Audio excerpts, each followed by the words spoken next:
Hey guys, what's up? Happy Saturday. Hope you're having a good start to your weekend. Today, I'm going to be showing you an interview I did with Second Studio Podcast with their hosts, David and Marina.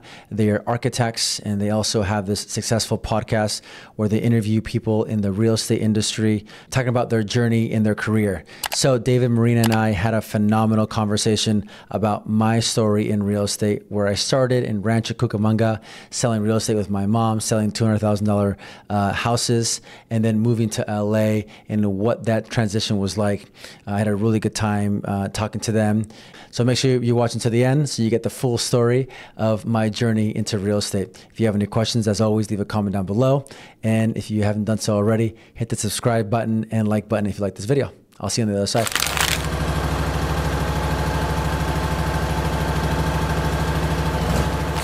I was born and raised in Los Angeles, but in the suburbs in Pasadena, Sierra Madre, and by two Colombian parents who were born and raised in Bogota, Colombia. So I always, when anybody asks me, where are you from? I always say I'm Colombian, even though I'm American, but American Colombian, and we have a lot of pride in being Colombian. That's how we were raised, and even though we were raised in California, in Pasadena. We were raised very Colombian because I didn't have any American friends until I was in school, so we were surrounded by aunts and uncles and cousins, and, with the Colombian food, with the Colombian music, with the Colombian culture in America, so, so first childhood home was in Sierra Madre. A lot of people don't know Sierra Madre is a small little city of like 10,000 people, just north of Arcadia and just east of Pasadena. Beautiful little mountain town, and honestly, probably the most ideal place to grow up. Like I always look at Sierra Madre and I always feel really, really good about growing up there. That wasn't our first childhood home, but that's the one that I have the most memories of. So that's one that I'll talk about. But it was a single story. It was like a C-shaped house with like a courtyard with the courtyard in the middle. So it was like a garage, and then you had an entrance into the house, but it didn't go into the house. It went into like a overhang, and it was exterior, but it had the roof over it. And then you walk in, and there was a courtyard there, and then to the right was a kitchen, small little galley kitchen. And then I had the room in the front of the house, and then there was like a dining room and then a living room in the middle of the house, of like, if there was like a C, right? And then in the back of the house was my sister, and then my parents' room, and they shared a bathroom. So I had the front of the house, which, growing up when you're younger, was a little bit nerve wracking because, it's like, if you heard of anything, it was like in the front of the house. And I had to, like, there was times where like I'd had to run back to my parents', room scared. Like one time my brother came to pick up my dad to take him to the airport at like 4 a.m. And he couldn't get a hold of anybody there. So, there's no cell phones back then. So he literally banged on my glass window at 4 a.m. And I almost like shot myself. I was so scared. Like I will never forget that. And I stood in the bed like this, and I was like, okay, what do I do? And then I just kind of crawled to my parents' house, and I was like, my heart was racing, and my mom was so pissed off. She was so mad at my brother. But anyway, that's a story of my childhood home. We had a really long driveway.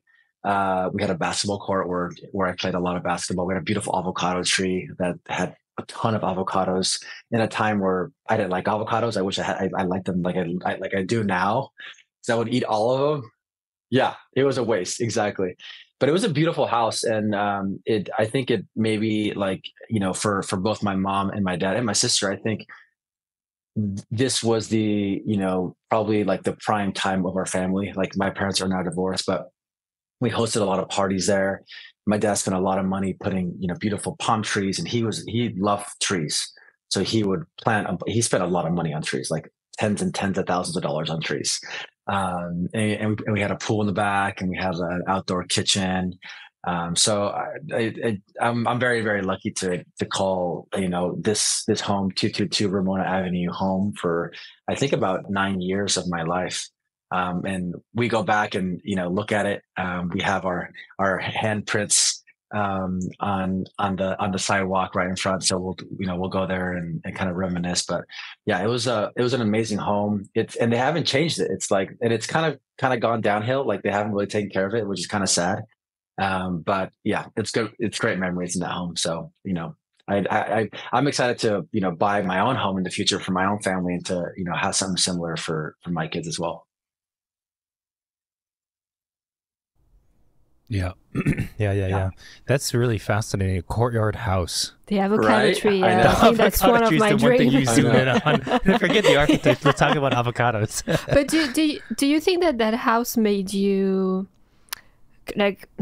Do you think growing up in that house gave you kind of like a special relationship with buildings and homes in general, or is that something that Yeah, I came mean, I can't into your really life a say, little to bit be later honest, on? that I'm like a huge fan of architecture. I'm getting there, I think, over time. So I want to be honest with Yeah. you guys. It's like I love the business of real estate. That's what I Yeah. really love about real estate, just the business of it.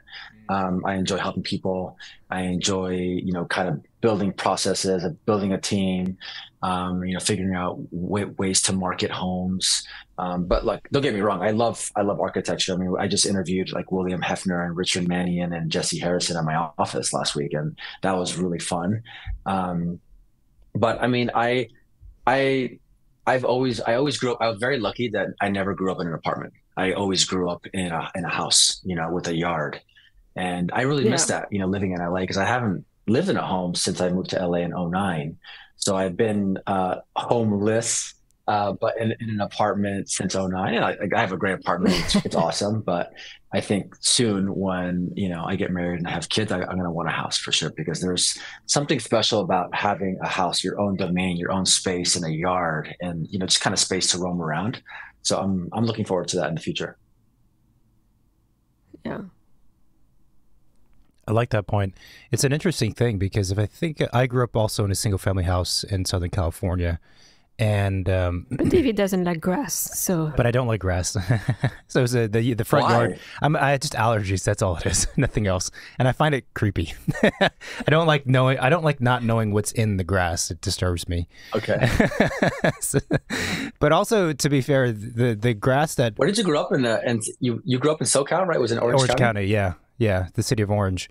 But the grass we had on our front lawn was not like, I don't know anything about grass. Like, it wasn't the fine grass. it's kind of coarse. It It's was not very, really very the one you coarse want to roll in. and very bladey, Yeah. so it's not the most like soft. But it's an interesting point that I think myself, yourself, and a lot of like friends that I know grew up in houses, like typical suburban houses, kind of ranch style houses, especially in California. Maybe one, maybe two stories in some cases. But a lot of people now of that same generation, to your point, have not lived in a house since that time.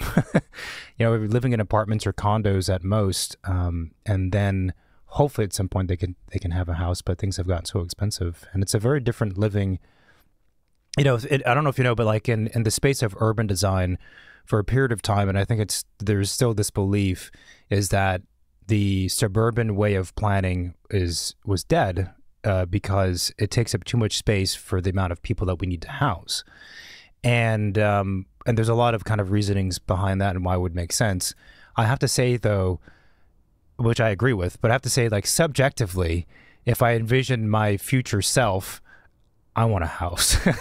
I want a house with a yard, because I don't know if it's because I grew up that way, but it just, I forget how you put it, something like you're owning the space around you. There's something that feels nice about it, and there's some kind of, I think it's the distance from people, No, but it's true. Like I think when you get older, you kind of want your own, your own space, your own portion of land. I mean, you also spend your life working. I feel like you want to feel like you're doing it for something that is yours. Yeah. And when you live if you live in an apartment, you're still sharing everything with everyone around you. So that feeling goes away. it's different.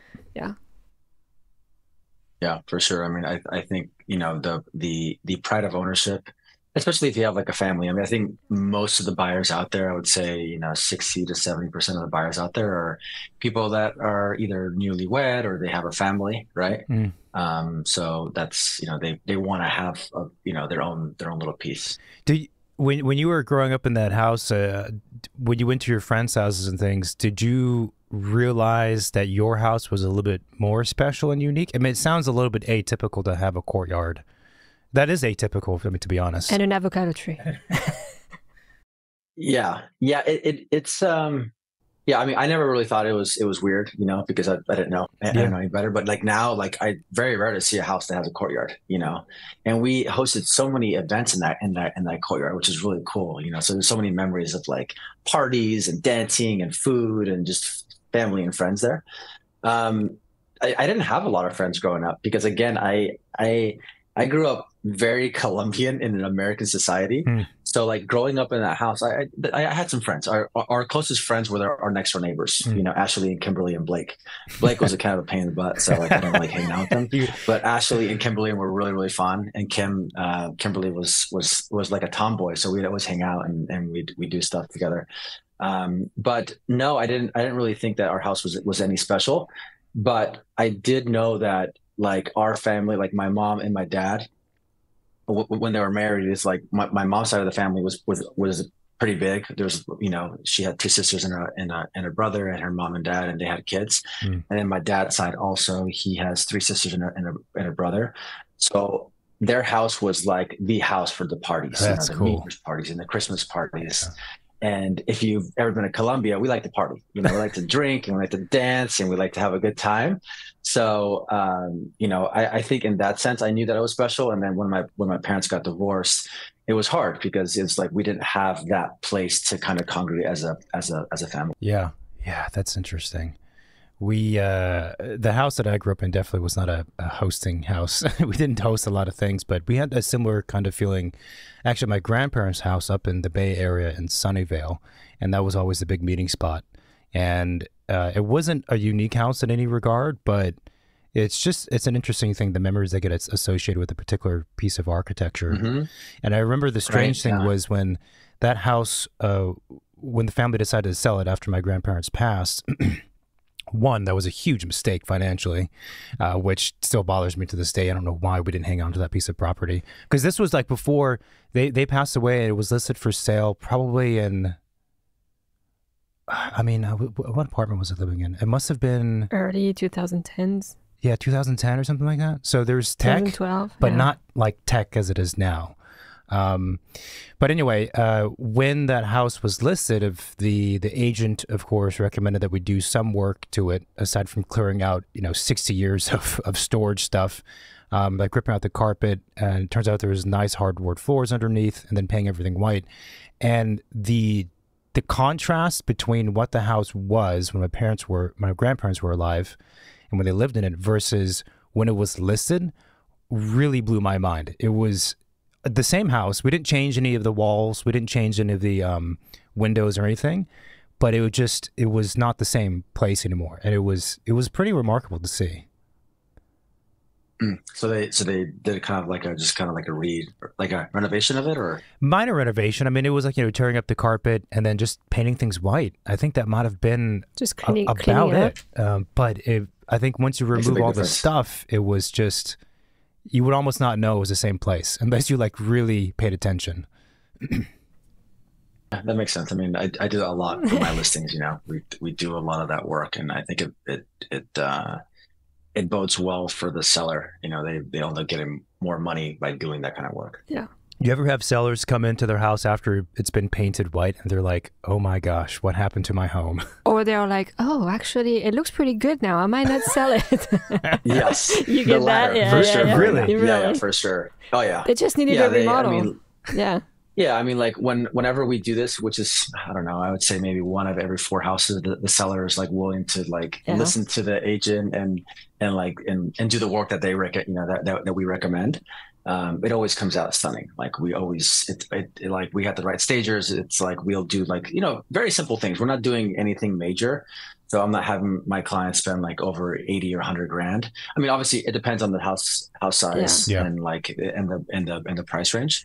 But usually when it's done, they're like, oh, wow, this is amazing. Why would I want to sell this? And we always get top dollar for it. I mean, it's a proven formula.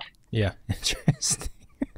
Like, you just need to clean out your shit. That's all you need to do. You don't need to move. Yes. Just purge. You just got to listen to your agent. That's what you got to do. Yeah.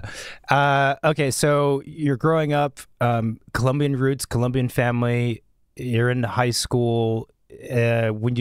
When you're finishing high school, did you have a sense of what direction you were going to go career-wise? That's always the big thing when you're like a junior in high school. Choose the career you're going to do for the rest of your life as a junior in high school. This is like the what's expected of most, American kids. Yeah. No. Absolutely. I had no idea at all. And really, like, with like my dad finished school at fifth grade. He stopped going to school in fifth grade. He moved here in his 20s, right? In his early 20s. My mom, she finished, high school, and then she moved here when she was 18. So they just said, go to college. And that's really it. They didn't really know what the process looked like or anything. They just like, go to college. Mm-hmm. And so I'm like, okay, I'll figure it out, but like I had really horrible SAT scores, like really bad. Thank God I had really good grades in school. I played soccer as well. So going into college, I only, applied to two schools, Cal Poly Pomona and UC Riverside. Mm-hmm. And the reason why I went to UC Riverside instead of Cal Poly is because they were just starting a new Division I soccer program. And two of the players that were on my club team got recruited to the team there. So I literally had no idea what I was going to do after college. I was like taking one day at a time. So yeah, I just was like, all right, like my parents are going to pay for college and I'm just going to go. And that's really it. My dad really wanted me to be an engineer. Oh, yeah. I had nothing, no background in engineering. He just thought that was the cool thing to do, or just like a good career path for me. Yeah. And, I would, always listen to my dad. All right, cool, Dad. I'll go to, I think it was like pre-engineering because I didn't have the grades or the SAT scores to get into the engineering program. So I had to go to like a pre-engineering program, which is like take a couple more courses. Yeah. But when I started at UCR and I took like my first like college level calculus class, I was like, done. There's no way I'm doing engineering. I'm not good at math at all. I don't like it. It's not something I enjoy. So I took a pass fail on that course, and I just did a pivot and I did business. And even when I did business, I was like, I don't know what I'm going to do afterwards. Honestly, I didn't know what I was going to do until like after I graduated. I know that sounds crazy. But I played 4 years of college soccer. So that was you're pretty serious then. Yeah. I mean, that was really like my passion. That was my identity growing up. Like my dad loved soccer. So he really pushed me into like playing soccer. So like, all right, cool. And I loved it. I was really good at it. I didn't get recruited at UCR, but I walked on and I worked my butt off and I became a starter after the second year, and I was a starter throughout. But yeah, that was my identity. And after 4 years of playing soccer, I tried to go pro. And I didn't make like the first team I tried out for in Atlanta, which is like a league right below the MLS. And, I wasn't really mad at the fact that I didn't get accepted, or I didn't make the team. So I was like, okay, like what do I want to do? I didn't really get to travel. I love to travel. Like my parents always, took us on really cool vacations growing up. And my dad, because of his business, would always be traveling. So we'd go with him. Wait, what did he do for business? When he came to the United States, he learned how to work on printing presses. So, like your really cool, like Genius Project brochure. Yeah. So like machines that would like print those out, business cards, letterheads, anything that had to be printed on a mass level. He knew how to work on those machines. But my dad, he never liked to be an employee. He was always like, I'm going to do shit on my own. He's like, I'm not going to have anybody tell me what to do. That's just what's his personality. It sounds familiar. Yeah. Yeah. So he basically was like, all right, I'm going to, I don't know how he really started buying and selling these types of machines. So he would buy the machines and he would export them to like different countries, because like these machines like AB Dix and Hamadas and Heidelbergs and all kinds I'm sure you've heard of Heidelberg, right? It's a really big name. But he would buy them here in the States and he would export them to, Mexico, to Colombia, Argentina, Brazil, India. Wow. And because those countries didn't have access to these, a lot of these machines. So he did really well. I mean, like, again, like we were very, very lucky to be raised, in a, like, not in a high class, way, but we were like maybe, medium class and middle class, and it was fine. I mean, we had a really good childhood.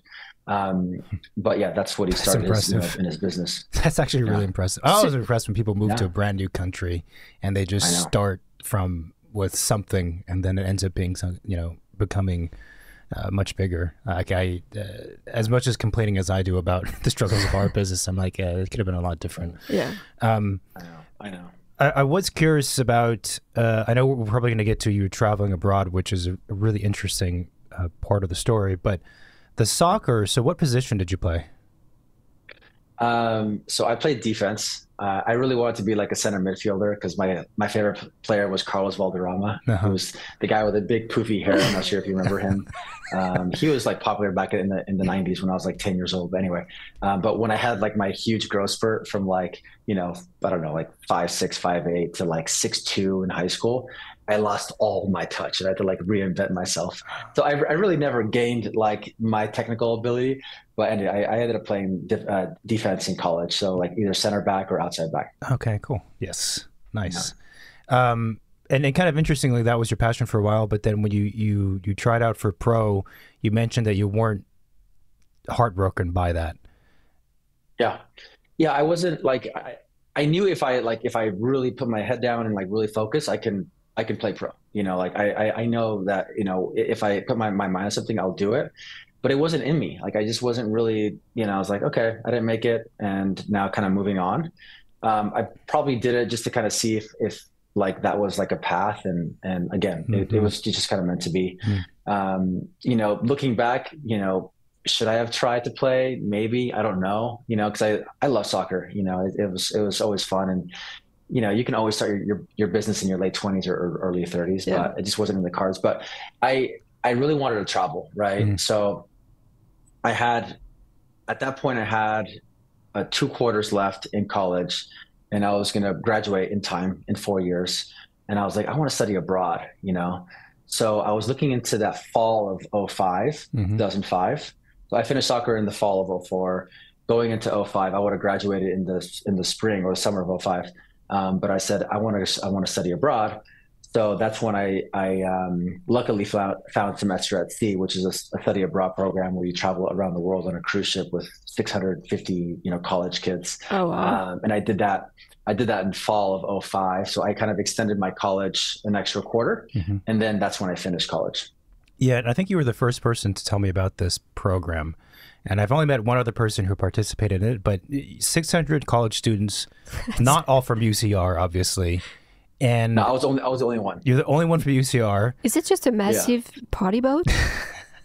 I mean, pretty much, right?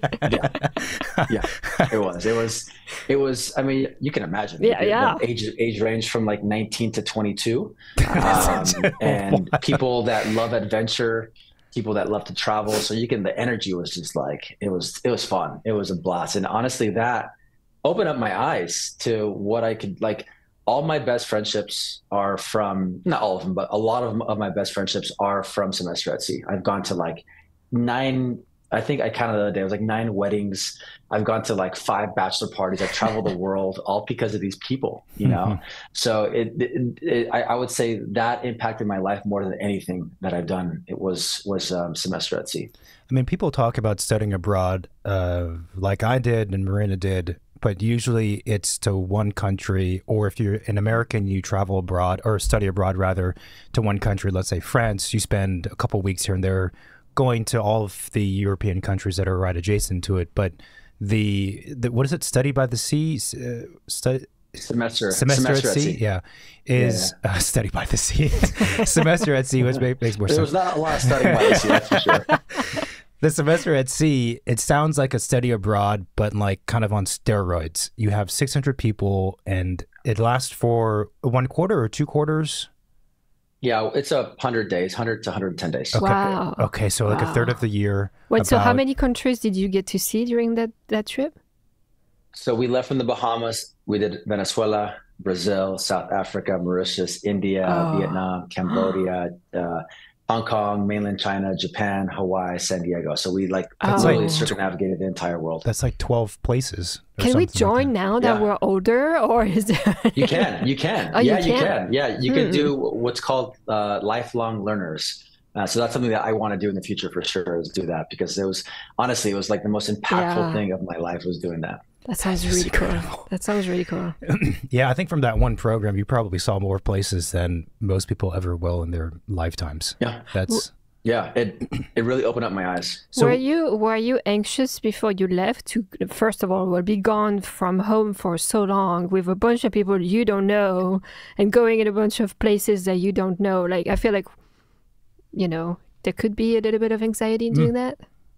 Yeah, there was, in every semester, there's probably a good amount of people that leave after the first leg because it's just not for them. Wow.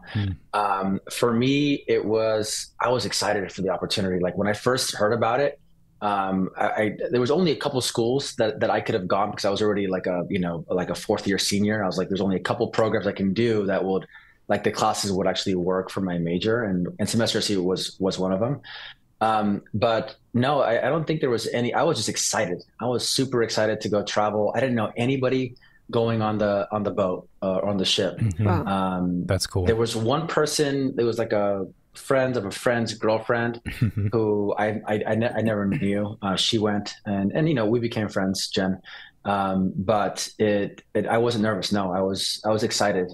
I mean, it's so long ago, right? It was almost 20 years ago. But I'm sure there was probably some nerves going into it, but there was definitely more excitement than nerves. Yeah. What about the experience made it so life-changing?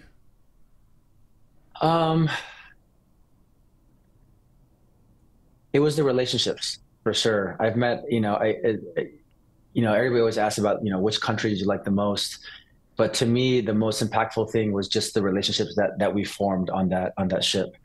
And to this day, semester at sea looks at Follow 5 as one of those semesters of like, wow, you guys really have this weird concentration of like friends afterwards, because a lot of people don't have that.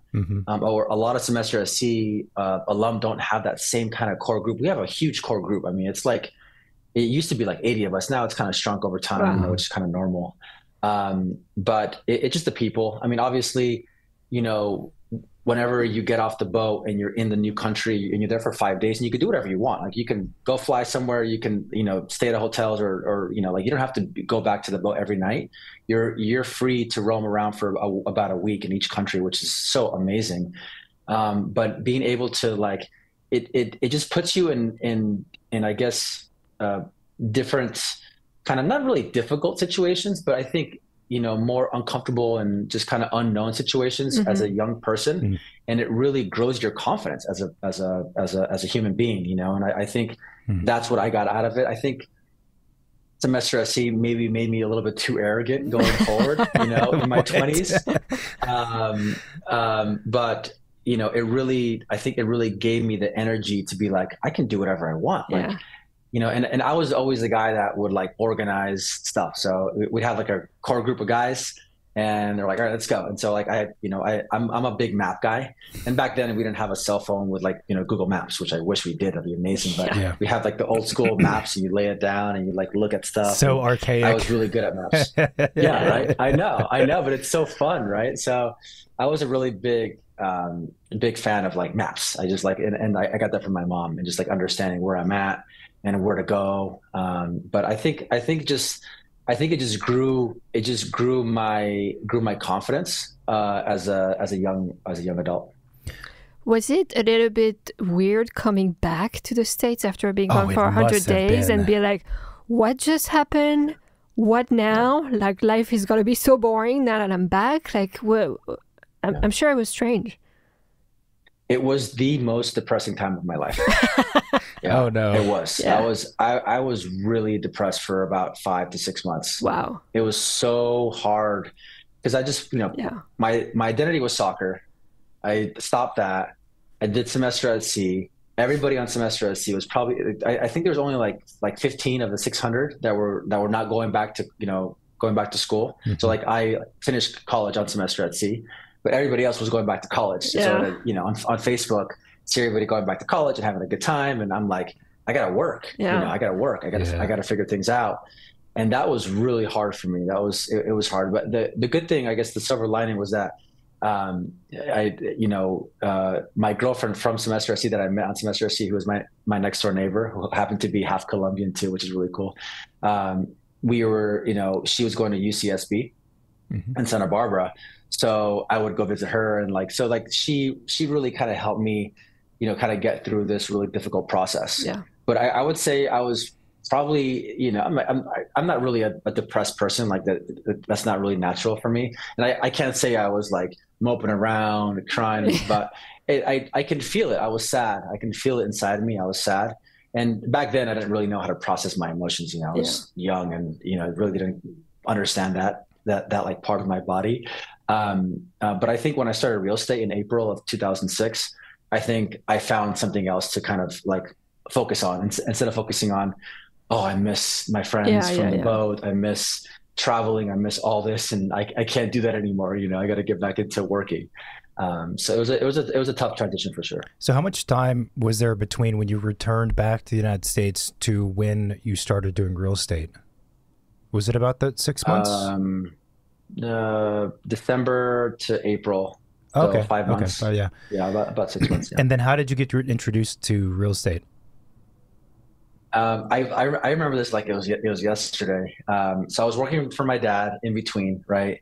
My dad, I was always working for my dad on weekends in the summertime just to make extra cash. Planting trees. And planting trees. No, I do everything. I mean, it was really like a blue collar job because my dad's business, he had a big warehouse in Rancho, like a 24,000 square foot warehouse where he would store all these machines, and then he would put them into big containers and he would ship them out. So we had forklifts, we had like jacks, I was wearing gloves, it was like a physical job, you know. It wasn't like chill. And my dad was like, be at the warehouse at like 5 a.m. You know, he went to the U.S. Army. He got drafted during Vietnam when he moved to the United States. So he was a general.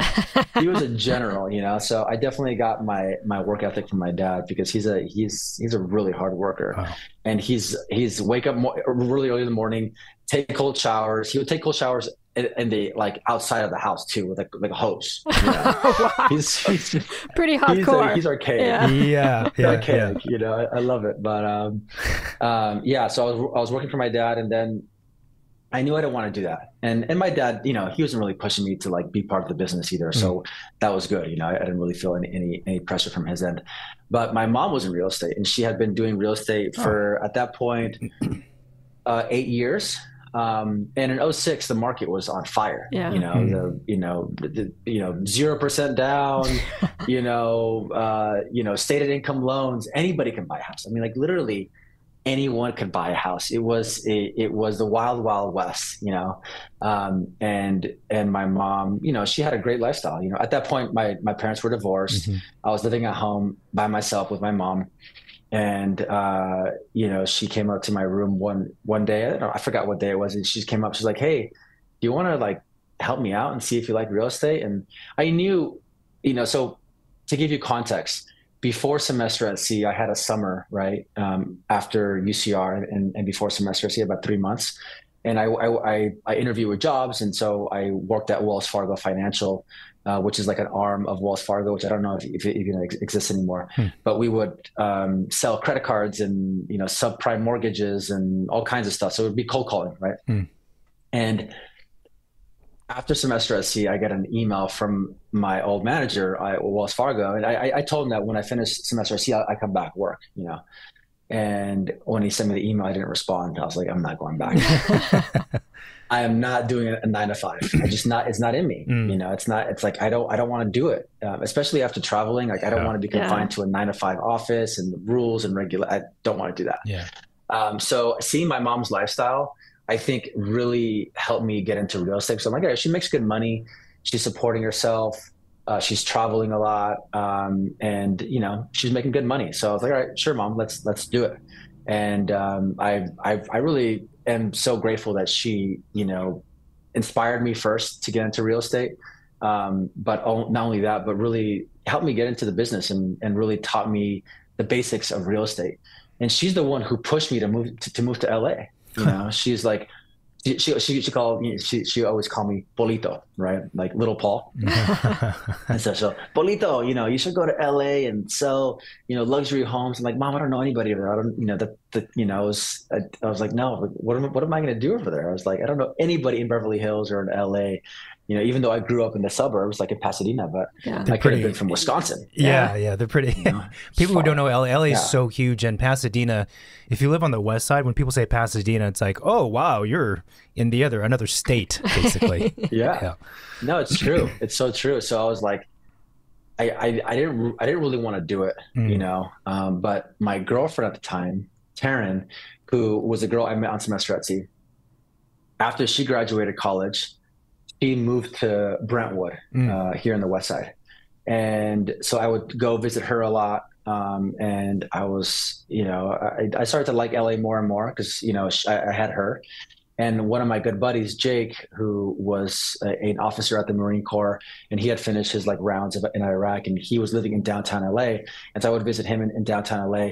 So me and my best friend, Juan, who is in commercial real estate, and we were like, hey, let's move to downtown together, and let's, you know, it'd be fun. Nice. You know? So I worked for 3 years with my mom in Rancho, and I kind of grew the business there, and kind of understood like the basics of real estate and kind of marketing. But the one thing I didn't like about working in Rancho, to be frank, was the architecture. And, you know, I think this goes back to what we're talking about earlier. I just kind of popped into my head right now. Is I didn't like selling tract homes. There was just like, it was like soul sucking to me almost in a way, you know, because I really liked Sierra Madre. And now that I'm kind of talking about it, it kind of brings up, you know, like, did I really look into architecture when I was a kid? I didn't, but I was just in such a beautiful city in Sierra Madre with beautiful old craftsman properties, you know, a lot of craftsman properties.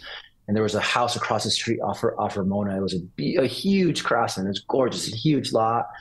And I think I just got used to that. And then when I moved to Rancho in 1997, as a freshman in high school, we moved into a tract home, and it was a tract community. And I was just like, I just didn't like it. You know, I didn't really understand it. I didn't really think about it. I just didn't like it. Yeah. So then you moved to downtown LA. How was living in downtown LA? It's pretty different than your description of Sierra Madre. I loved it, you know, because it was like my first place on my own that I was paying for. Living with my buddy. We had a 2-bedroom, 2-bath, really nice place at the Pegasus. It was an old oil office building right across from the Standard Hotel, which is now I think closed. But I was excited. I was super pumped you know, at this point, like my mom had now, you know, found or she met some guy in Colombia, you know, traveling over there, and she was like, I'm gonna get married to this guy, I'm gonna move to Colombia. So it was perfect timing. Like it was just kind of meant to be. So she moved to Colombia in 2009, and then I moved to LA in 2009, and it was a perfect, you know, separation of our business, you know. And at that time it was tough. I mean, we're talking about 2009, like it was like 2 years of, it was like brutal, you know. Luckily I was really good at selling short sales. That's what we're doing, short sales and foreclosures. That's how we're what is a short sale?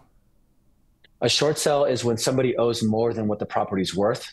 So then you put it on the market, and then you send the offer to the lender and say, hey, you know, these people are taking a loss on the property. Well, you're taking a loss on the property bank. And the bank had, you know, thousands of these files, right? So it would take them forever to get back to you. So one short sale, like on average, would take me 8 to 12 months to close because of the banks and how much they have on their books. Yeah. That's nice. So that's how I made money back then. So this is diving into the details of that. So how does that work though? When what's owed on a property is greater than its value, how does that get resolved? Well, it's basically like a foreclosure, right? So like somebody can, like if I bought a house, well back then, right? People bought houses with 0% down, right? So they were just kind of banking on the values going up. Well, you know, 2008 crash. and the values went down. And their 0% interest was going to change into 3 or 4 or 5% after a couple years. So it was a teaser rate for the 0% down, and their interest rate was really low, but their rate would reset after a couple years, right? So once their rate reset, they were just like, I can't afford it, you know. Gotcha. So it was not only the 0% down stated income, it was also a very low teaser rate as well.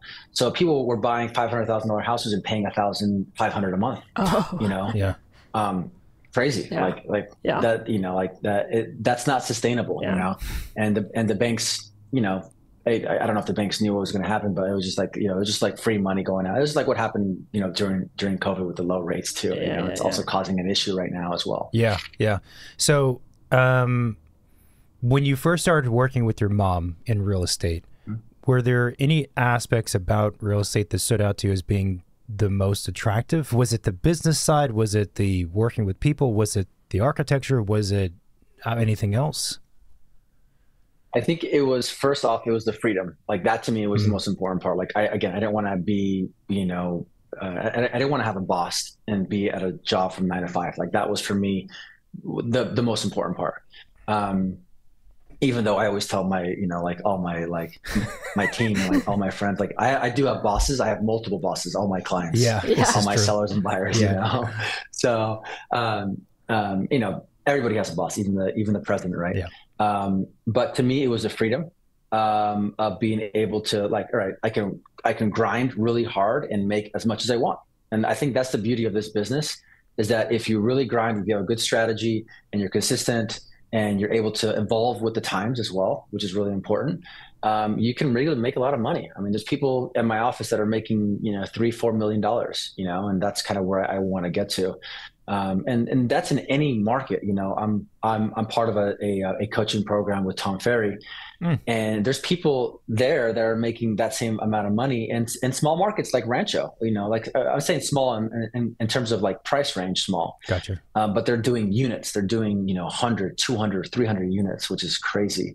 I'm doing like 10 to 15. Right. It's a big difference. Yeah, huge difference. Hundreds of units. So when you moved to LA, so how does something like that work? When you go off on your own as an agent, do you join a group? Is that the first move that you do, or do you do things like fully on your own? I guess, again, the beauty of real estate, there's no right or wrong. Gotcha. There's people that are successful doing either one of those. You know, again, when I started, I was working with my mom, so we were Team Salazar. I like it. And then, and we have a great logo. It was like big Team Salazar. We're like hanging on the Team Salazar.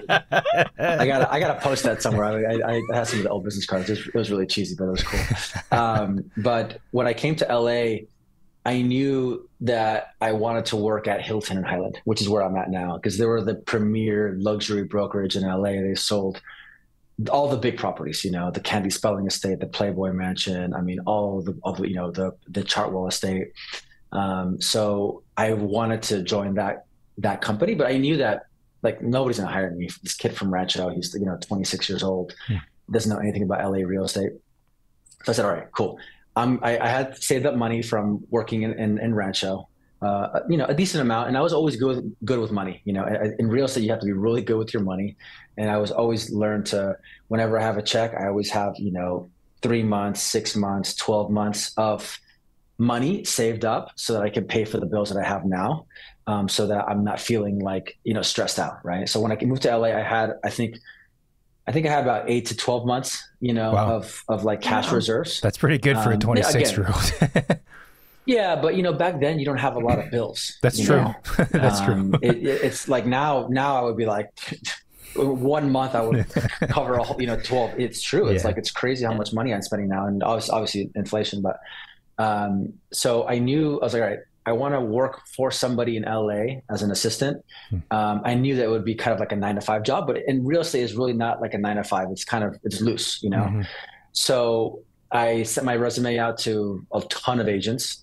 And I got interviewed by a lot of people. And the last call I got was from this guy named Chad Rogers at Hilton Hyland.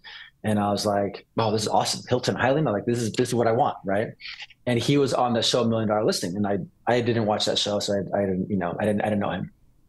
I do my research. I'm like, all right, this guy is obviously successful. He's on this TV show, and we interviewed, and I got the job, and I was with him for 10 years. Wow. And then I left him about 4 or 5 years ago, and started my own thing. But that's kind of my story here at Hilton Hyland. Is that I started working with him as an assistant for, I would say, hardcore assistant work for like 2 years, and then kind of a hybrid role where I helped him out, and then I had my own stuff. And then for like, I think of the 10 years I was with him, about I think 5 or 6 years, we actually had like another assistant to help us out. Wow. Wow. 10 years is a long time. So it is a long time. Yeah. What made you decide to break off and do your own thing after 10 years? So when I was working with my mom, I was super driven. I was like, all right, I want to grow this thing. And, you know, it was me and her, you know. And then when I was working with Chad, I didn't really feel like it was my thing. But I was making good money. I was making, you know, well into the 6 figures, and but not enough to be like wealthy. You know, in LA, you got to make a lot of money to be wealthy. You know, it's like $500,000 or more, right? Like LA's expensive. It's crazy. Yeah, it's so expensive. You know, so back in 2018. I met this girl who was my girlfriend for about 5 years, JJ, and she had her own business.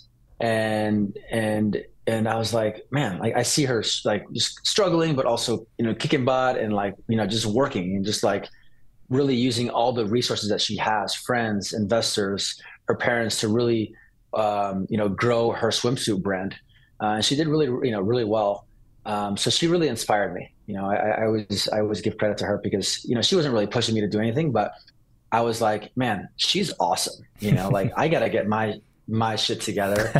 And when I was working with Chad, I'll be honest, like I wasn't really like 100% like, you know, grinding. I was traveling a lot. I was partying, and I really wasn't confident enough to leave him because I felt that I wasn't good enough. B, I wasn't from here, so I didn't have the connections. Yeah. So I think that was a big part of me not leaving, because I was like, I don't think I can do it on my own, you know? So when I met JJ, you know, things got serious, and we started, you know, like, you know, she became my girlfriend. And after about, you know, 4 or 5 months of being with her, I was like, all right, I got to make a change here. You know, I gotta go out on my own. So I started to research, like, what can I do as a, you know, on my own in LA to get business?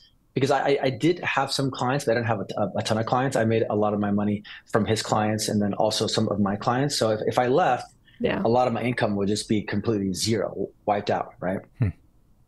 But luckily, I had enough savings for, at this point, you know, 2 years. So I'm like, I have 2 years of savings. Why am I not going out on my own? That's plenty of time to, like, you know, find business. So what I did is I started to research, you know, like, all right, like, who are the people that came to LA that, you know, aren't from LA that like made it? You know, there's a lot of people, you know, like Santiago Arana, like Mauricio Omansky. I mean, a lot of the big people in LA that have made it big are not from LA, you know, and they came here and they just, you know, worked their way up, and they grinded. So I took inspiration from those people, and I also like what were they doing, you know? And a lot of them were getting coached, you know? So I was like, all right, if they're getting coached, why am I not getting coached, right? So I started to research like business coaches, and I interviewed 3 business coaches, and I really enjoyed working, or just enjoyed hearing Tom Ferry's podcast. So I'm not sure if you guys are familiar with Tom Ferry. He's the biggest real estate coach in the United States. I'm not getting coached by him, but I'm getting coached by one of his coaches. He's got a big organization. Yeah. But I got to give thanks to Gary Gold, who sold the Playboy Mansion in the Chartwell estate. Like, he's a big agent at Hilton Hyland. Now he's at Coldwell Banker. But I asked him, I say, who's coaching you? Because I knew that he was getting coached. He's like, oh, I'm getting coached by this coach. Her name is Mary Jett. And I said, okay, cool. I was like, do you mind, you know, putting us in touch? She's like, absolutely, sure. And Gary's awesome, you know? So I'm like, all right, cool, thanks. So he put me in touch with Mary Jett, who is one of the best coaches at Tom Ferry. and they have 200 coaches. And Mary Jet was coaching like John Grauman, who's a huge agent, Ben Black, Gary Gold, just here in LA, and a bunch of other people as well. So I talked to her, and she's like, yeah, I don't have any room in my schedule for you, but I can recommend you some other coaches, within the Tom Ferry ecosystem. I'm like, sure, cool, thank you. So I talked to those coaches, and I didn't like any of them. I didn't really connect with any of them.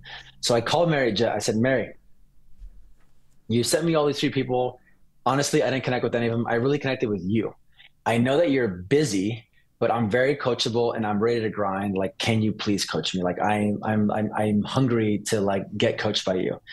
And she's like, okay, sure, let's do it. And literally coached with her for 2 to 3 months. I left Chad after that. And then maybe 3 months after that, I had my first assistant, full-time assistant. Wow.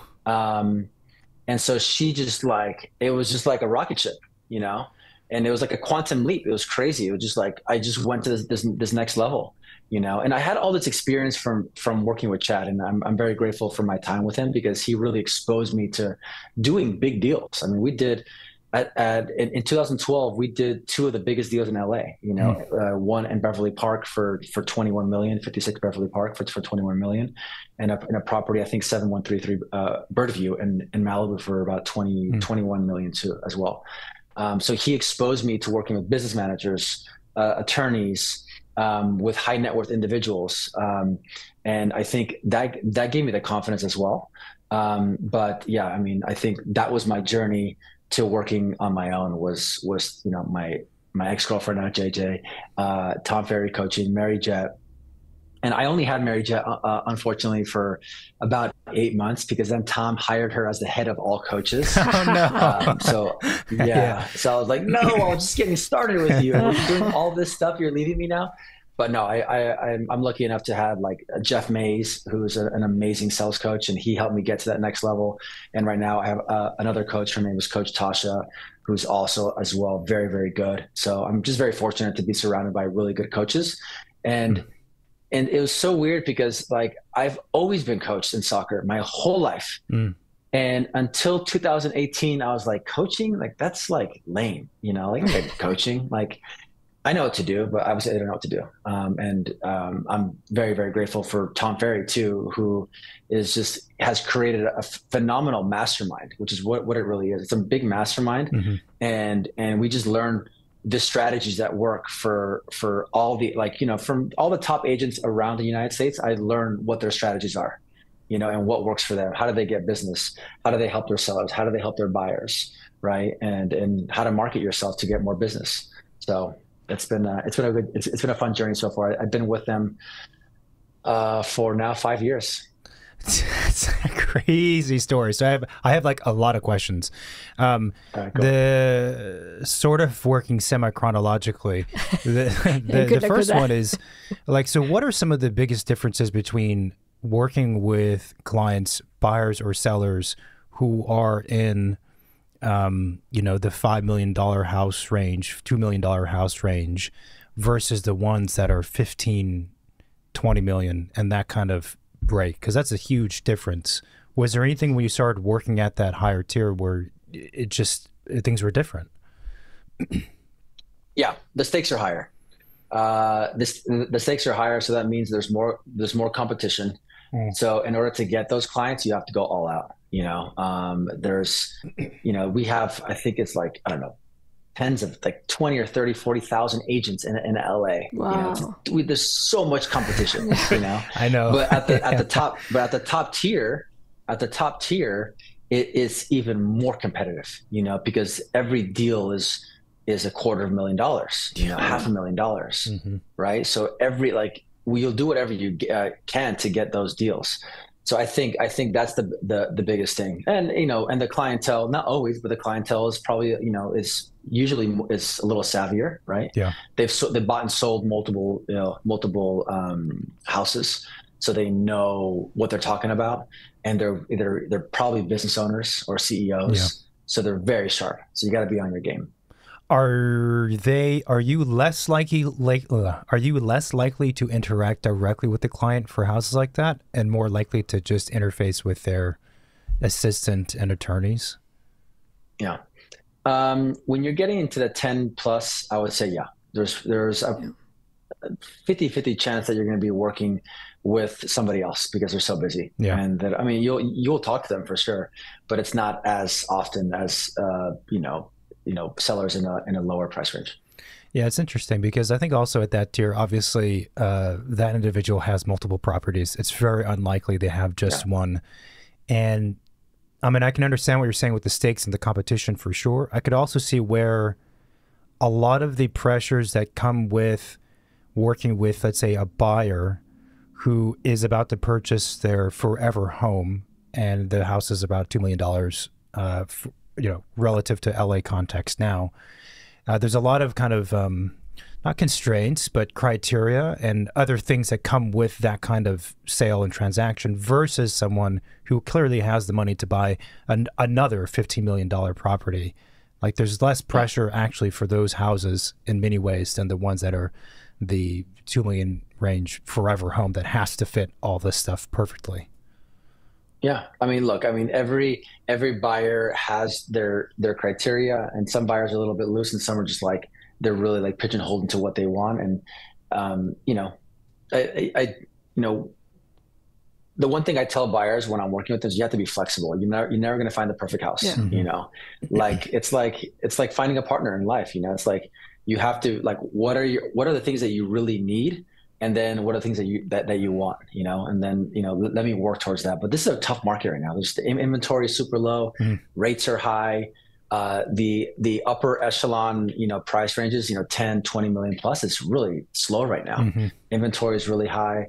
The market in between, 2 to 3 is hot, because again, that's like the entry level, which is crazy to say. Yeah. But it's like entry level, pricing for a single family home here in the West Side or and like the city of LA, kind of where I work at. The other thing I was wondering is, so you broke off and did your own thing. Oh yeah. So the idea of coaching is so fascinating because to your point, you said from whatever age to whatever year, the idea of coaching was not really within your vision, and would seem ridiculous if someone proposed it to you.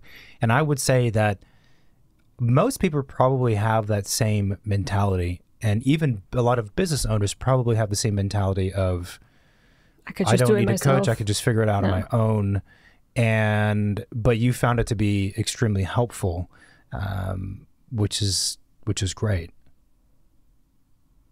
Yeah, I think for me it was I knew if I started coaching, they're going to make me do things that I didn't really want to do, which is like cold call, door knock, and I think there was just a fear. I think it's what it is. It's a fear of doing things that are going to push you and make you feel uncomfortable. And I think that's what really, when I was going like, I was just like plateauing for like 10 years, and then I went like this because I started doing things that made me uncomfortable, and now it's like, it's constant, like if you would ask me 5 years ago to go on a podcast and do an interview, I would have been really, really nervous, but now I'm excited. Let's do it. And now I'm on video, like if you look at my first video at 1911 Beverly Drive, like my first like property tour video, I was like Frankenstein. I was like a robot, And so I look at that video, I'm just like, who is that person? And like, but then now it's like, now I'm a little bit more loose, but I'm still working on it. Yeah. And that's what I love about the coaching program is that they constantly pushing you like, all right, what's that next thing you can do that makes you feel uncomfortable? Because that's where the real growth comes in, And so now it's like, all right, what can I do now? I've done a lot of things that make me feel uncomfortable. How do I get to that next level? And that's, like speaking in front of people, right? That still makes me feel uncomfortable, but I'm starting to do that now. Like I was telling you, last week we interviewed William Hefner and Richard, Mannion and Jesse Harrison. These guys they designed some of the, LA's biggest properties, coolest properties. And they asked me to be the moderator. And I was like, I've never been a moderator before, but I was like, let's go. Yeah. Let's go. I'm down. I'm down to do it because I'm like, I know that if it makes me feel weird inside, I got to do it. You see, Marina, that's that's how I moved. speaking. That's how I moved to the States. I did something I never wanted to do. That's true. Growing up, I always tell people, growing up, I would go on like field trips with school. When you're like 8, 10 years old for 3 days. By the ocean. You're away from your parents. I would cry every night in my bed because I wanted to be home. I was like, I don't want to be here with these people. And now look at me. I live on the other side of the world. I left everything behind. So right, like you got to kick yourself in the butt once in a while to move forward. Yeah. And the coaching is very interesting because I think sometimes people think that the coach is going to kind of like do the work for you or tell you exactly what to do, when it sounds like, at least in your case, that the coach was just kind of like there to lift you, to give you the confidence that you probably already had in you, but you never really like put out. Which seems like the best way of coaching is not telling people how to do things exactly, but just kind of like encourage them to do more than what they've been doing. So I think that's very interesting.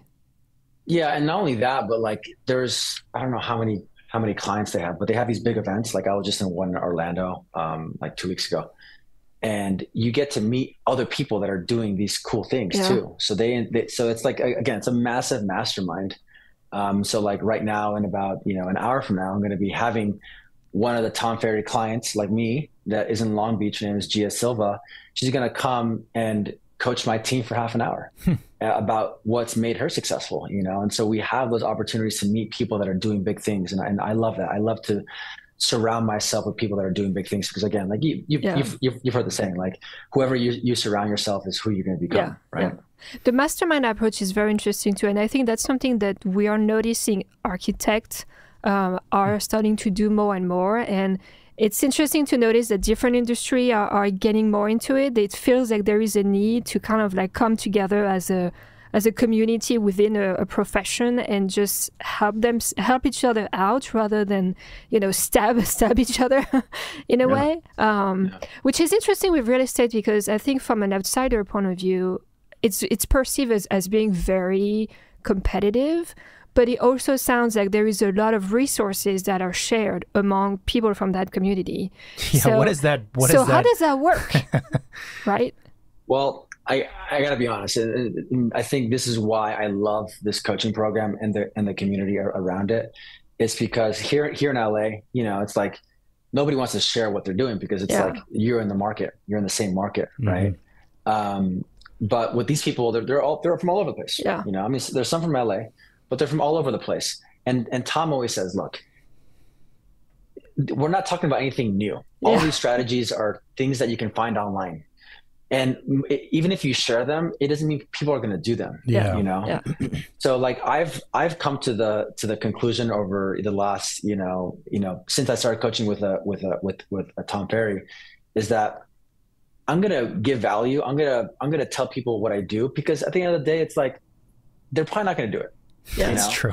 And if I tell them what I'm doing, I may inspire them, and it's just about giving back. Like I'm learning from all these people, I'm going to give back as well. Yeah. So that's my mindset. Like I want to give back, but you're right. Like here in LA, there's very few people that are willing to, come together and share, even though, hey, you work in Santa Monica and I work in Brentwood, or I work in Mar Vista and Venice, and we're like not in the same markets, but it's kind of weird. And I think most agents don't want to share. That's just kind of their mindset, so that's not kind of my mindset. I'm about sharing. Yeah. And even people in LA, like I have a team. I'm telling my team what I do all the time. I want them to succeed.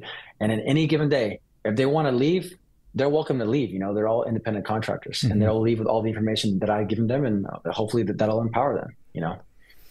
It's interesting.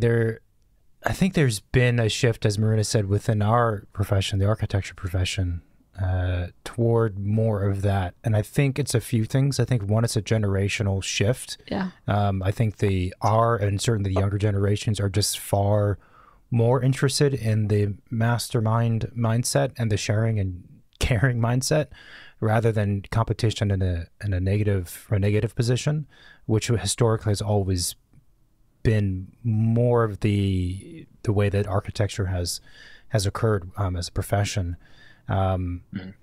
But I think also in terms of, like you talked about generation, in terms of time too. I mean, I feel like back in the day, you know, people had time to figure it out because maybe there was less competition, maybe there was less of a urge of things to move faster. But in today's age, things are moving so fast that you don't have the time to just sit around and figure it out because you're going to miss like 3-5 boats of it, you know, like you got to get into it. Yeah. Yeah, no, 100%. It's super, super competitive, you know, especially right now in this market. It's like, I see things all the time. It's like agents are desperate right now. Oh, yeah. You know? So it's just kind of part of the nature of the business. So are you mostly on the buyer side or the seller side? Seller side. How does so yeah, go ahead. So how does that work? Like, how do people decide who to sell their house with? How do they find an agent? Yeah. Oh, and that's the $1 million question. Well, yeah. I mean, look, there's a lot of different strategies, right? I mean, I think one of them is what we call like a geographic farm. It's like you pick an area and you start working the area and you door knock and you cold call them and you drop off flyers and maybe you do like a seminar, you know, like a homeowner seminar, right? And you like work this kind of geographic farm. Like this is my farm. Like I know the off markets. I know who's looking at lease. I know all the sales, and you're like the knowledge broker, right? So people will hire you if you're like farming that area. The other way of doing it is like, you know, like I call a lot of expired and canceled listings. So that's kind of one of my lead pillars. So you want to have at least 4 lead pillars, like 4 different buckets of where your client are coming from. Yeah. But expired cancels are, you know, houses that have been on the market that haven't sold and you know, they're now off the market. So then you call them and you cold call them, but they're getting called by like a lot, hundreds of people every single day for like a full month. And they're just like so annoyed. So it's really hard to break through all that noise. And then the other way is your sphere of influence, you know, and referrals. You can do events too. I mean, there's so many different avenues, networking as well. But you know, if you have a home and you want to sell it, you're probably going to look at your sphere first. Yeah. And you're probably going to think about like, who's the last person that you've talked to that is a real estate agent? And you're probably going to think of that person. Yeah. But you know, this is why I'm doing everything I can to like build my brand. Like I'm doing like YouTube. I'm trying to do a lot of like press opportunities. I'm doing things like this as well. That, you know, I may not see something right now from this, but I think in the future, hey, it's just getting my name out there and getting my brand out there. Is important, and that just kind of grows, you know, your whole team, right? Because like these guys are everywhere, right? So we're starting to get noticed now within the Asian community, which is really nice. But now we want to get noticed within the community of homeowners. Right. The it's an interesting thing with the more exposure one has, the more perceived expertise there is. And obviously in this case there is expertise, but I was talking with someone recently and they have a business. I forget the conversation, but we were talking about getting clients as business owners always talk about. And I remember reading this thing that if you have 3 touch points that occur with the client before you meet, that the chances of you getting the client go way up by 3 times. So 3 touch points means that prior to the meeting you, they've heard of you in 3 different ways. Maybe one is a referral, one is they saw a podcast, and another is they saw an article, or whatever those 3 might be. But if you have those 3 before meeting them, then you're in a completely different tier compared to all of the other folks, all the other professionals they're meeting with, because just because of the way the human mind works, those 3 touch points signifies to that client, this is someone who is an expert. Because I've heard of them 3 times. Why would I have heard of them for 3 times unless they were an expert and revered in their, you know, profession? Yeah, and that's like the question, like you said, of every business owner is like, how do you convert people into being your client? You know, how do you create the trust? It's all about the trust, right? And it's so hard to do that on a one-off, without them even knowing you. You know.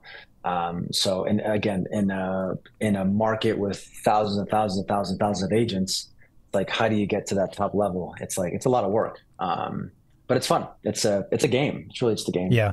I think one of the things that's really fascinates me with real estate agents and folks like yourself specifically is I'm always thinking about it compared to and relative to our profession of architecture and what we do as our office, but architecture offices in general.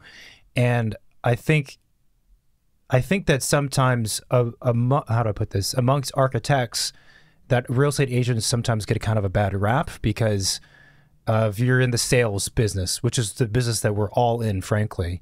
But I also think that the real estate agents in general, and ones like yourself specifically, are like, there's a lot that architects can learn from, because there's the business mindset. There's the mentality of like, I'm going to get coaching. I'm going to do everything I can to excel and get clients and help my clients and all the stuff that you've been mentioning.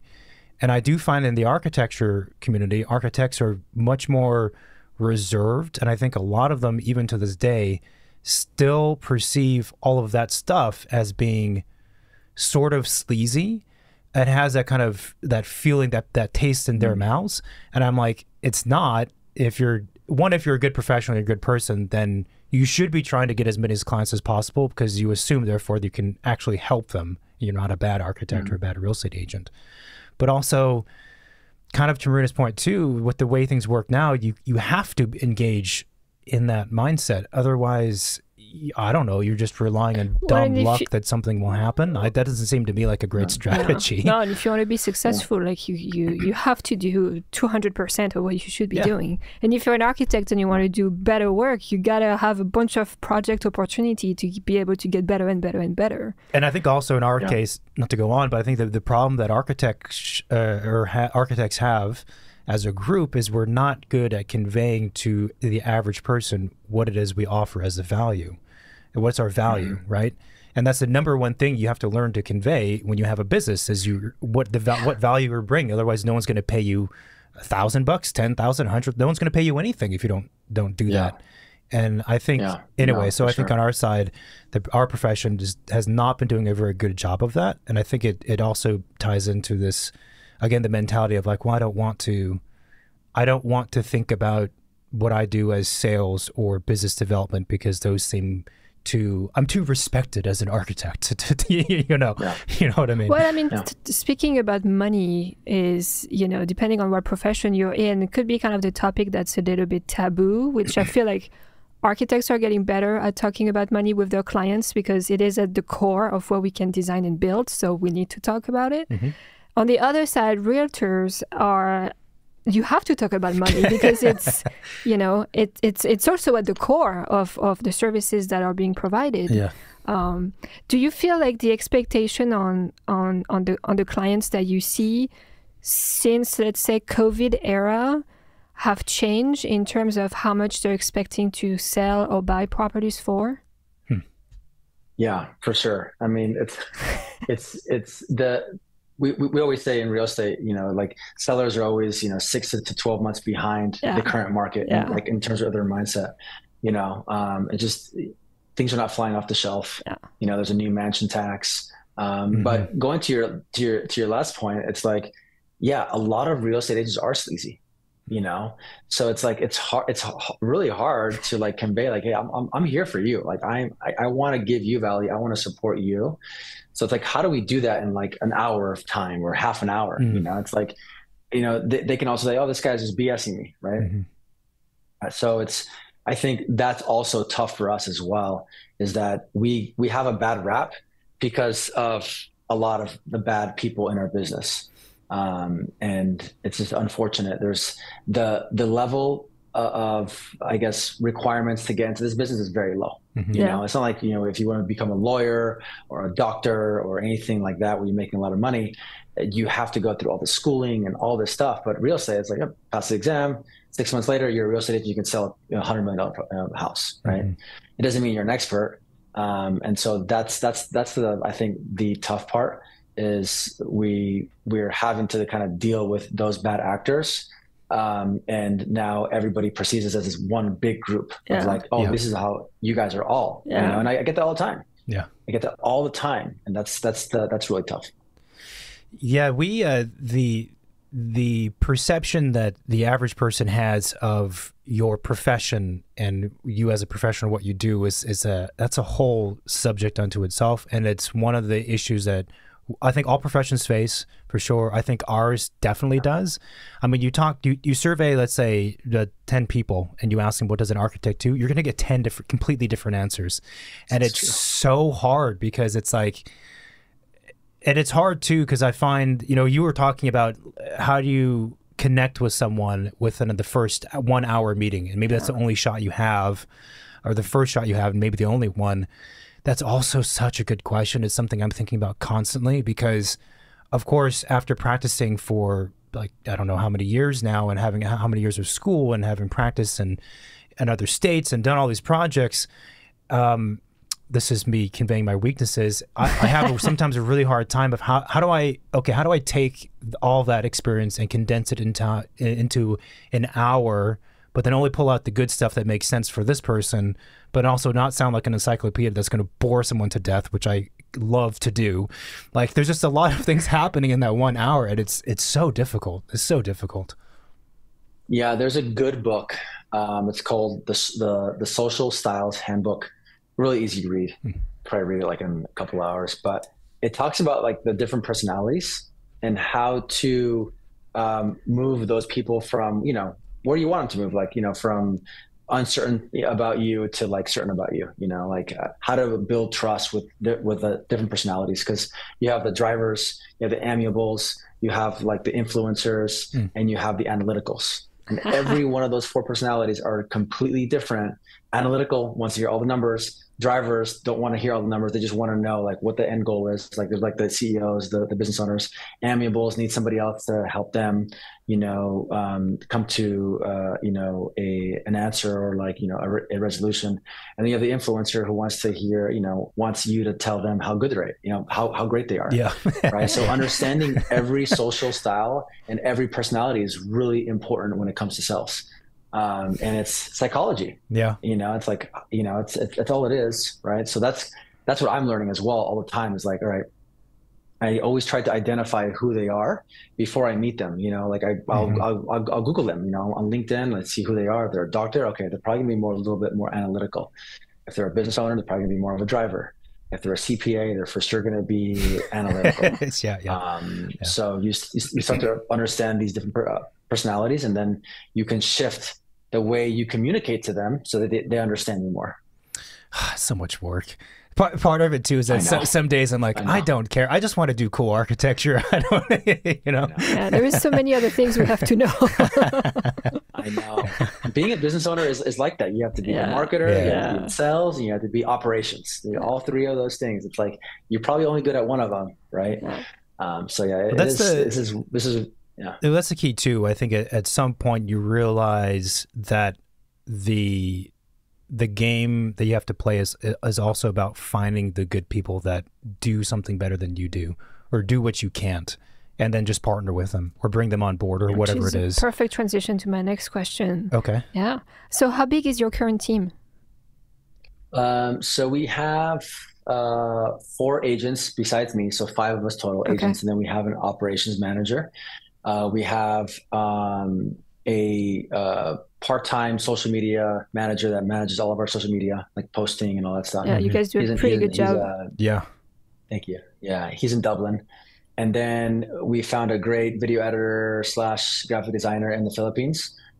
She works about 25 hours a week. Okay. So wow, that's a lot. That's what we have. It's a lot. It's a lot. 25 hours a week, that's a lot. Yeah, how much of your time of the week is dedicated to just producing content, putting it out there? Ooh, that's a good question. Yeah. Versus like actually boots on the ground, like doing sales and finding clients. Like how does your like weekly schedule looks like? Yeah. Well, I wake up early in the morning, 4:30 to 5. Oh wow. Okay. Do my like I'm early. Like I'm a morning guy now. I never was. But I'm a morning guy now because I really want to get what I want to get done in the morning. That it's like my quiet time, But I'm in the office around 7:50 in the morning, and then we have our team our operations meeting with my ops manager from 8 to 8:30, 8:30 to 9, a team meeting with the agents, 9 to 12, 3 hours of calls. So follow-up calls, cold calls, calling homeowners, expired calls. And then from 12 to 1, I do some operations work and kind of like, talking to my operations manager about certain things I want to get done. I have, I usually go for a walk for half an hour because I need to like decompress after, talking to 20 people on the phone. And then like 1 to 1:30, I talk to my graphic designer, video editor in the Philippines, and we go over kind of what we want to do.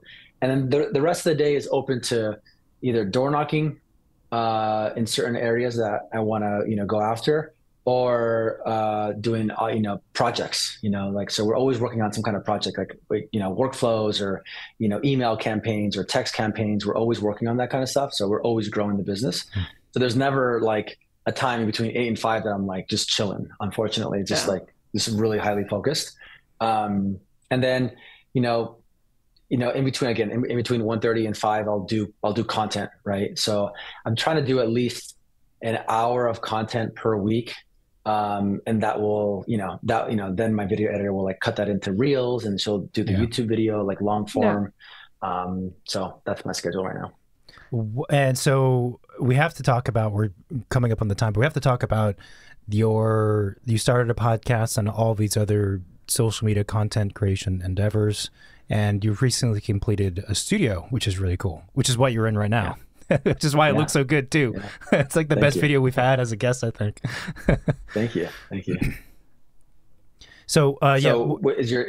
Well, I guess the question is, what prompted you to start it, and just talk us through, it.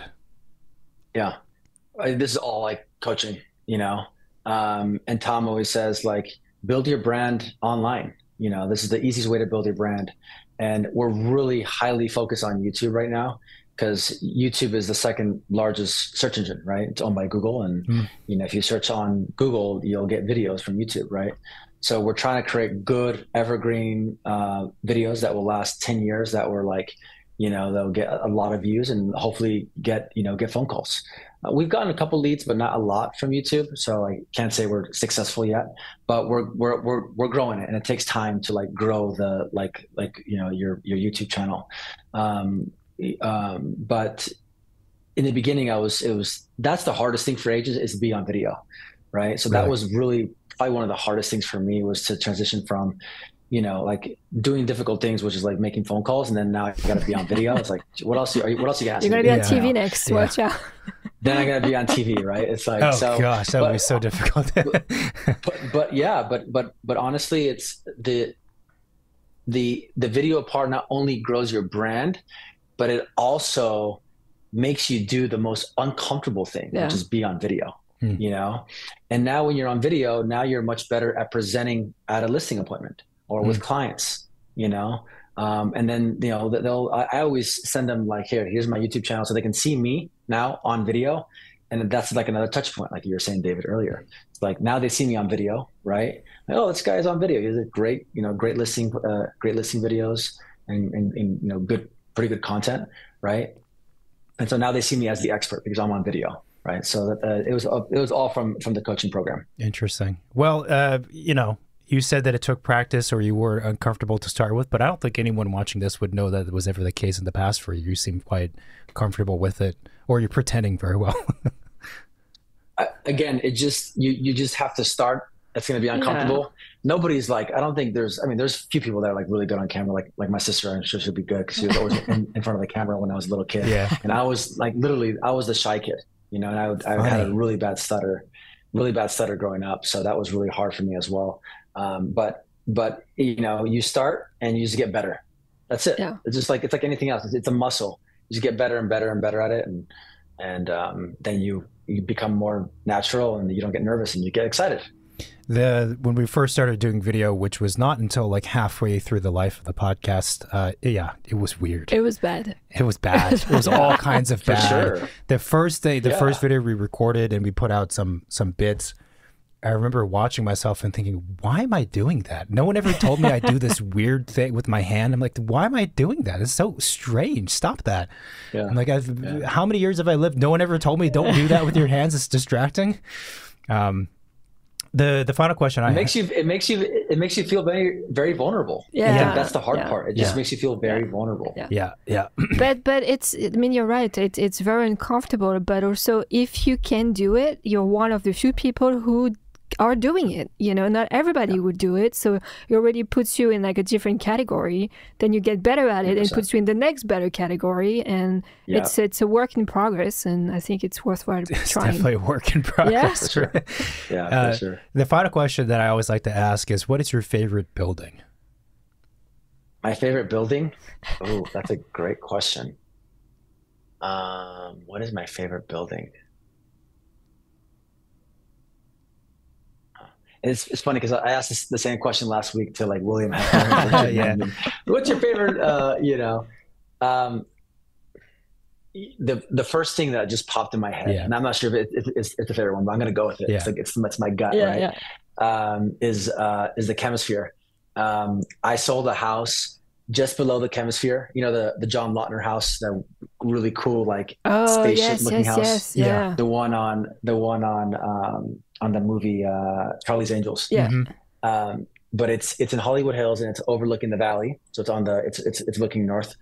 But it was close to like Jessica Biel and Justin Timberlake's house on Torreyson. I sold a house on Torreyson as well.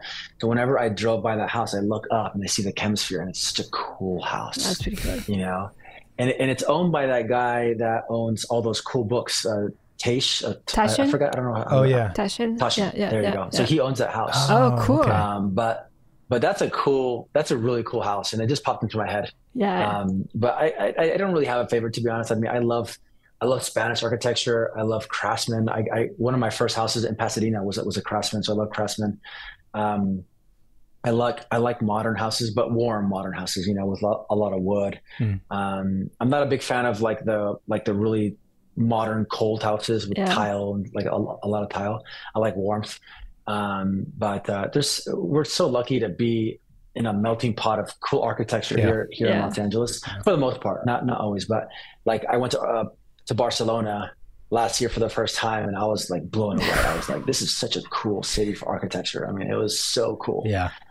So I've definitely developed I wouldn't say a passion yet, but I would say like a keen eye, or just like enjoying architecture over time. Yes, we're transitioning you over to our side.